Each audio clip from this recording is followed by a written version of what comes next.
बिस्मिल्लाहिर्रहमानिर्रहीम। अस्सलामुअलैकुम प्यारे बच्चों, आज हम क्लास 11th पब्लिक एडमिनिस्ट्रेशन का एक और टॉपिक लेके आपके सामने हैं और आज का हमारा टॉपिक रहेगा मॉडल्स ऑफ पब्लिक पॉलिसी।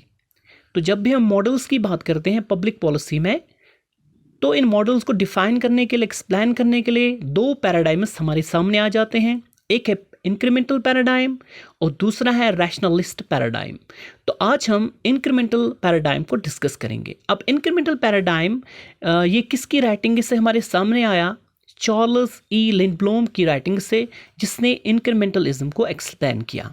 अब इंक्रीमेंटल क्या है? ये सब्सटेंटिव है, प्रोसीजुरल है, डिस्क्रिप्टिव है और ऑब्जेक्टिव इन नेचर है। ठीक, this paradigm points A conservative tendency in public policy making. जब भी पब्लिक पॉलिसी मेकिंग होगी तो इसका एक कंजर्वेटिव नेचर है होगा। ठीक, ये एक्चुअली कंसर्न किससे हैं? Substance of some issues. For example, कोई भी इशू होगा, क्राइम, एनवायरनमेंट, एजुकेशन, ठीक है, लिटरेसी, तो दीज आर इश्यूज। तो इन इश्यूज के साथ इसका ताल्लुक है। ठीक, अब पब्लिक पॉलिसी जो मेकर होगा वो एक इस इंक्रीमेंटल पैराडिज्म में ये कहा जाता है कि जो पब्लिक पॉलिसी मेकर होगा वो एक ऐसा बंदा होगा जिसके पास ब्रांड्स नहीं होंगे, जिसके पास टाइम नहीं होगा, जिसके पास मनी नहीं होगा, ताकि वो कोई नई पॉलिसी को फैशन आउट करे। ठीक है, वो क्या करेगा फिर? वो एक्सेप्ट करता है वो तमाम पॉलिसीज़ जो पहले से बनी है पास्ट में। वो कहता है कि these are satisfying and these are legitimate.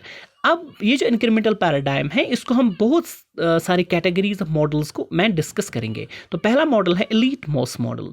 Elite mass model में आपको जहन में रखना है कि जो एलीट पीपल है ये पॉलिसी डिसीजंस लेते हैं। अब ये एलीट बंदे, एलीट पीपल कौन है? पॉलिटिशियंस जनरली और एडमिनिस्ट्रेटर्स।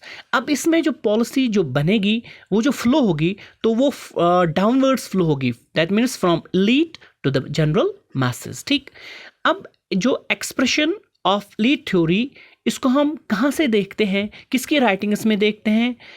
सी डब्ल्यू या हम बोलेंगे सी राइट्स मिल्स, उसकी एक राइटिंग थी द पावर एलीट, उसमें ये सारा कुछ हमें देखने को मिलता है। अब दूसरा मॉडल है इसमें ग्रुप मॉडल।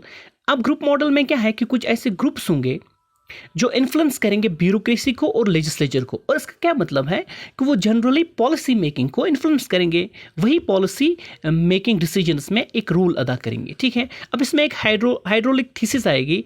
इसका क्या मतलब है कि जो पॉलिटी है वो कंसीव्ड होगी एक सिस्टम से जिसमें फोर्सेस और प्रेशर्स एक्ट और रिएक्ट होंगे एक दूसरे से, ताकि एक पब्लिक पॉलिसी को फॉर्मुलेट किया जाएगा। ठीक है, ये किसकी राइटिंग इसमें हमें मिलता है? F Bentley's the process of government, उसकी एक राइटिंग थी, उसमें हमें इसका जिक्र मिलता है। ठीक, अब तीसरा है इसमें सिस्टम मॉडल।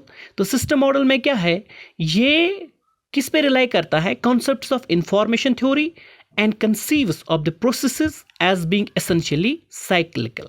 ठीक, अब इसमें पॉलिसी को ओरिजिनेट किया जाता है, फिर उसको इम्प्लीमेंट किया जाता है, फिर एडजस्ट किया जाता है। ठीक है, फिर इसके बाद क्या होता है? इसको री इम्प्लीमेंट किया जाता है और री एडजस्ट किया जाता है। इसी तरह से पॉलिसीज़ को फिर आम लोगों तक लाया जाता है। इसके बाद है इंस्टीट्यूशनलिस्ट मॉडल। इसमें क्या है?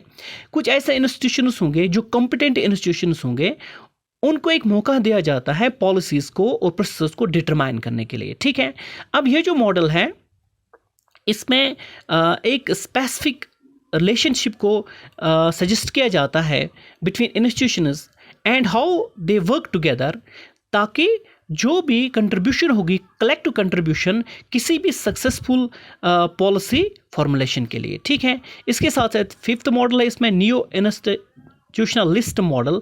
न्यू इंस्टीट्यूशनल मॉडल में क्या होगा कि इसमें ये डिस्कस होगा कि सोशल जो साइंटिफिक थ्योरीज हैं उन पे एम्फसाइज किया जाएगा the role of institutions as important variables, किसके लिए? For explaining social phenomena. ठीक, इसके साथ साथ न्यू इंस्टीट्यूशनलिज्म क्या है? ये एक ऐसा अटेम्प्ट है जिसमें पब्लिक पॉलिसीज़ को कैटेगराइज किया जाता है according to policy making subsystems. ठीक है, अब इसमें लास्ट जो मॉडल है that is the organized anarchy model.